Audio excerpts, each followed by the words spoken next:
Good morning students. आज हम पढ़ेंगे भारत का भूगोल। इसके लिए सबसे पहले हम भारत की अवस्थिति के बारे में पढ़ेंगे। अवस्थिति मीन्स कि भारत कहाँ स्थित है। वर्ल्ड का जो मैप है उसके ऊपर भारत की स्थिति कहाँ है। इसके लिए सबसे पहले हम क्या करते हैं, लगभग पृथ्वी को एक लगभग गोलाकार रूप में अपन समझते हैं। जैसे ये गोला पृथ्वी है अपने मोटे रूप में, इसका अगर ये भूमध्य रेखा माने और ये एक तरफ प्रधान मध्याह्न रेखा तथा इसके दूसरी तरफ अंतर्राष्ट्रीय तिथि रेखा या 180 डिग्री देशांतर माने, तो भारत की स्थिति इनके संदर्भ में अपन देखेंगे कि कहाँ है। सबसे पहले अगर ग्लोब या फिर पृथ्वी को भूमध्य रेखा के सहारे दो भागों में बांट दें, एक गोले जैसी आकृति है, इसका दो भाग कर दें, एक भूमध्य रेखा से ऊपर का भाग, एक भूमध्य रेखा से नीचे का भाग। तो जो ऊपर वाला भाग होगा उसको अपन बोलते हैं उत्तरी गोलार्ध और भूमध्य रेखा से नीचे वाला भाग उसको बोलते हैं दक्षिणी गोलार्ध। इन दोनों के संदर्भ में देखें तो भारत की स्थिति उत्तरी गोलार्ध में है, अर्थात भारत भूमध्य रेखा से उत्तर में अवस्थित है। इसी तरह यदि प्रधान मध्याह्न रेखा और अंतर्राष्ट्रीय तिथि रेखा या 180 डिग्री देशांतर के सहारे पृथ्वी या ग्लोब को दो भागों में बांट दें, तो जो एक भाग बनता है पूर्व की तरफ उसको बोलते हैं पूर्वी गोलार्ध और जो पश्चिम की तरफ बनता है उसको बोलते हैं पश्चिमी गोलार्ध। इनके संदर्भ में देखें तो भारत पूर्वी गोलार्ध में अवस्थित है, अर्थात इस रेखा के पूर्व की ओर स्थित है। इसलिए भारत की स्थिति को मोटे रूप में अपन कह सकते हैं कि भारत उत्तरी गोलार्ध में अवस्थित है और भारत पूर्वी गोलार्ध में अवस्थित है। अगर अपन देखें तो उत्तरी और पूर्वी दोनों नाम साथ साथ आ रहे हैं, तो कोई ऐसे सोच सकते हैं कि उत्तरी गोलार्ध पूर्वी गोलार्ध ऐसे अलग अलग बोलने की क्या ज़रूरत है। एक साथ बोल सकते हैं कि उत्तरी पूर्वी गोलार्ध में अवस्थित है, लेकिन ऐसा नहीं, क्योंकि उत्तरी पूर्वी गोलार्ध कोई गोलार्ध है ही नहीं, वो पृथ्वी का चौथा भाग हो जाएगा। अगर ऐसे देखें, ये पृथ्वी है, ये इसका उत्तरी गोलार्ध, ये दक्षिणी गोलार्ध, इसके बीच इसमें से करें ये पूर्वी गोलार्ध और ये पश्चिमी गोलार्ध। भारत की अवस्थिति लगभग यहाँ है, तो इसको अपन अगर इसको उत्तरी पूर्वी भाग बोलें तो ये गोलार्ध नहीं है, ये पृथ्वी का चतुर्थांश होगा। इसलिए भारत उत्तरी गोलार्ध में अवस्थित है और भारत पूर्वी गोलार्ध में, न कि उत्तरी पूर्वी गोलार्ध में। अगली बात है कि भारत का कुल क्षेत्रफल, जैसे ये भारत का मैप है, इसमें हम देखें भारत का ये जो पूरा क्षेत्रफल है यहाँ से ये कितना है, 263 वर्ग किलोमीटर है। ये भारत का क्षेत्रफल है, ये स्थिर है। अब ये क्षेत्रफल कौन सा है, अगर भारत को समतल माने, एकदम से समतल यहाँ से लेके यहाँ तक पूरा एक प्लेन सतह माने 2D द्विविमीय, मतलब जिसकी सिर्फ लंबाई हो और चौड़ाई हो, जिसकी ऊंचाई ना हो, तो उस क्षेत्रफल को बोलते हैं भौगोलिक क्षेत्रफल।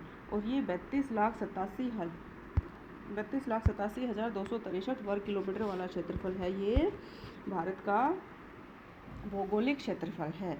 ये भौगोलिक क्षेत्रफल वास्तविक क्षेत्रफल से कम होता है। अब भौगोलिक क्षेत्रफल आ गया, वास्तविक क्षेत्रफल आ गया, ये दो चीज़ें आ गई। ये अलग अलग चीज़ें क्या हैं? भौगोलिक क्षेत्र तो अपन ने देख लिया कि अगर कोई समतल सतह अर्थात द्विविमीय कोई सतह है तो उसका जो क्षेत्रफल है वो होता है भौगोलिक क्षेत्रफल। लेकिन जो धरातल होता है वो तो द्विविमीय नहीं होता, उसमें तो कहीं पहाड़ हैं, कहीं नदियाँ हैं, कहीं गहरी घाटियाँ हैं, तो ऊबड़ खाबड़ धरातल होता है। तो वो उस पूरी घाटियों का, पर्वतों का, उस पूरी सतह का जो क्षेत्रफल होता है वो उसका वास्तविक क्षेत्रफल होता है, और वो क्षेत्रफल उसके भौगोलिक क्षेत्रफल से अधिक होता है। इसको हम ऐसे समझ सकते हैं जैसे एक शंकु है, ये ऐसे कोई शंकु है। अब अगर हम कोई बिछा दें इसके इस वाले पार्ट पे, तो ये वाला इसका जो क्षेत्रफल है वो होगा, और कोई दूसरा कपड़ा इसके इस वाले भाग पे बिछा दें तो ये वाला उसका वास्तविक क्षेत्रफल किसी धरातल का ऊपर से देखने पर। इन दोनों में ये अंतर होता है कि भौगोलिक क्षेत्रफल वास्तविक क्षेत्रफल से कम होता है। अब हम देखेंगे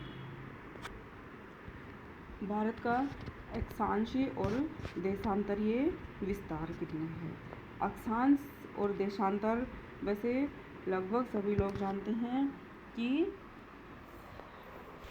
भूमध्य रेखा के समानांतर जो काल्पनिक रेखाएं वृत्त के समान जिनकी आकृति होती है उनको अक्षांश बोलते हैं, और इनके लंबवत उत्तरी ध्रुव से दक्षिणी ध्रुव को मिलाने वाली काल्पनिक रेखाएं देशांतर होती हैं। अब इन अक्षांश और देशांतरों के संबंध में भारत की अवस्थिति क्या है। भारत का सबसे पहले अपन देखते हैं अक्षांशीय विस्तार। अक्षांशीय विस्तार में भारत का दक्षिणतम भाग है वो 8 डिग्री 4 मिनट उत्तरी अक्षांश के सहारे है। भारत का दक्षिणतम पॉइंट है 8 डिग्री 4 मिनट उत्तरी अक्षांश, और भारत का उत्तरीतम पॉइंट है 37 डिग्री 6 मिनट उत्तरी अक्षांश। इसको 8/4 से 37/6 उत्तरी अक्षांश, ये हैं दोनों उत्तरी अक्षांश क्योंकि भारत उत्तरी गोलार्ध में अवस्थित है। अब भारत का देशांतरीय विस्तार देखते हैं। भारत का देशांतरीय विस्तार 68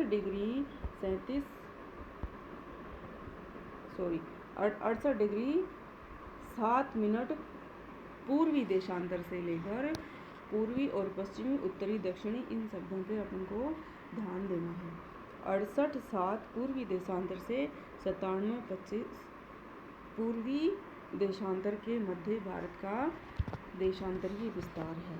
अब सोच सकते हैं कि ये तो चलो भारत का पूर्वी भाग है तो ये तो पूर्वी देशांतर आ गया, लेकिन ये भारत के पश्चिम में होते हुए भी ये पश्चिमी देशांतर क्यों नहीं है, ये पूर्वी क्यों है? क्योंकि भारत पूरी तरह से पूर्वी गोलार्ध में स्थित है। अब अगर हम देखें तो भारत का जो अपने नोट्स बनाए इन उत्तरी गोलार्ध पूर्वी गोलार्ध में देख लिया, कुल क्षेत्रफल देख लिया, भौगोलिक क्षेत्रफल वास्तविक क्षेत्रफल से कम होता है। अब स्थानीय समय में लगभग 2 घंटे का अंतराल होता है। स्थानीय समय क्या होता है? स्थानीय समय जब किसी स्थान पर सूर्य लंबवत चमकता है उस समय उस स्थान का जो समय होता है वो उसका स्थानीय समय होता है। लेकिन एक बड़े भौगोलिक क्षेत्र के लिए एक स्टैंडर्ड टाइम, एक मानक समय निर्धारित कर दिया जाता है ताकि बहुत ज़्यादा विचलन समझने में ना हो। परंतु अगर भारत के देखें कि भारत का जो पूर्वी छोर है, एकदम पूर्व पे स्थित कोई बिंदु है, उस बिंदु का लोकल स्थानीय समय और पश्चिमतम बिंदु का स्थानीय समय, इनके बीच का अंतर देखें तो इनके बीच का अंतर आता है लगभग 2 घंटे।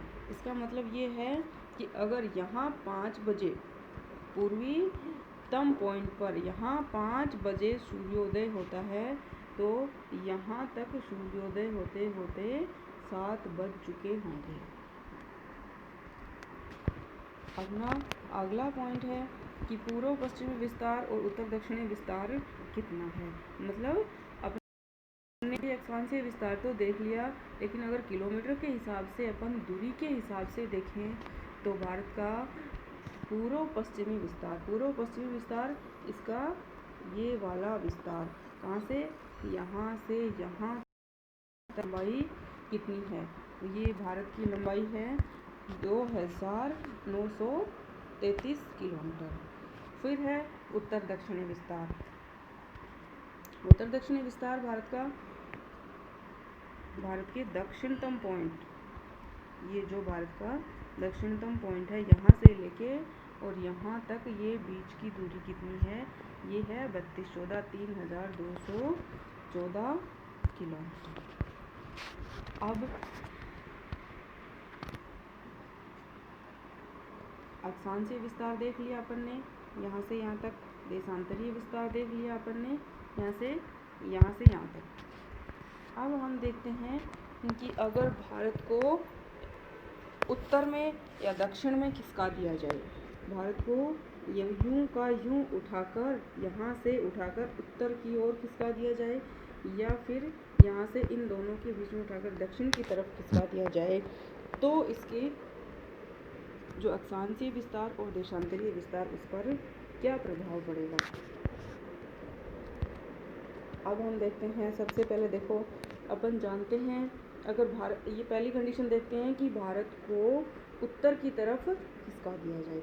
अगर भारत को उत्तर की तरफ खिसका देंगे तो हम जानते हैं कि अक्षांश रेखाओं के बीच की दूरी भूमध्य रेखा से लेकर ध्रुवों तक लगभग समान रहती है। अगर भारत को उत्तर की तरफ खिसका देंगे तो भारत का अक्षांशीय विस्तार समान रहेगा, उसमें कोई परिवर्तन नहीं होगा। परंतु देशांतरों के बारे में हम जानते हैं कि जैसे जैसे हम भूमध्य रेखा से ध्रुवों की ओर जाते हैं देशांतर पास आती जाती हैं, मतलब उनके बीच की दूरी कम होती जाती है। उनके बीच की दूरी कम होती जाएगी तो भारत को अगर हम ध्रुवों की ओर ले जाएंगे अर्थात उत्तर की ओर ले जाएंगे तो भारत के ऊपर अधिक देशांतर आएंगे, अधिक देशांतरों के लिए स्थान हो जाएगा। तो इससे भारत का देशांतरीय विस्तार है वो ज़्यादा हो जाएगा, भारत ज़्यादा देशांतरों को कवर करेगा। अब चूँकि हम समय, स्थानीय समय और स्टैंडर्ड टाइम को हम देशांतरों के अनुसार निर्धारित करते हैं, तो जब देशांतरीय विस्तार बढ़ जाएगा तो भारत में स्थानीय समय का अंतराल भी बढ़ जाएगा।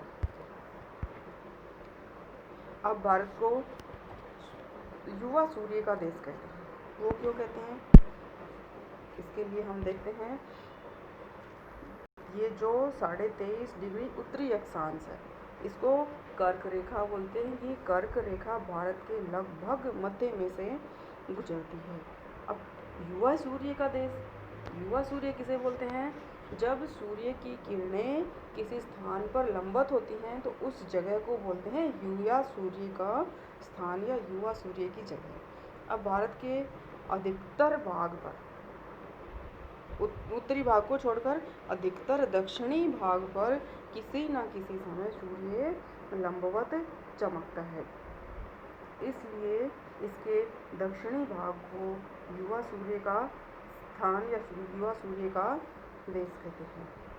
अब पूछ सकते हैं कि ये जो 23.5 डिग्री उत्तरी अक्षांश अर्थात कर्क रेखा है वो भारत के किन किन राज्यों से होकर गुजरती है, तो वो आप मैप में देख सकते हैं।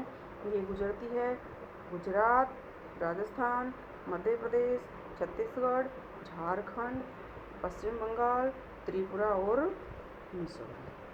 ठीक है, अब इस चैप्टर में अपन ने भारत के अक्षांशीय देशांतरीय विस्तार के बारे में मोटी मोटी जानकारी डिस्कस कर ली है। अगले चैप्टर में इससे आगे की चीज़ें अपन पढ़ेंगे। Thank you.